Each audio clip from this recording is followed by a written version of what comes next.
Ako nabasa sa comment section, ang sabi ang liit ng chicken nyo, bida-bida ka nga pero ang liit ng chicken nyo.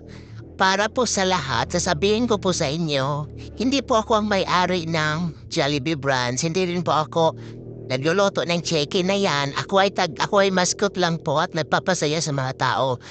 Kung may problema kayo sa chicken ng Jollibee, pumunta kayo ng Jollibee Brands, doon kayo magreklamo, ha? Huwag dito sa akin. Ito naman, nagpapasaya nga lang ako sa inyo, tapos ganyan ito niyo ako sa comment section. Lit ng chicken, lit ng chicken. May problema ba kayo sa buhay? Ba't ako ang inaano niyo? Ay, kahirap yung mga taong pasayahin. Pati ako dinadamay pa sa kalit ng chicken. Mascot nga lang ako, nagpapasaya sa mga tao. Ay nako sa inyo, yun lamang po. Thank you.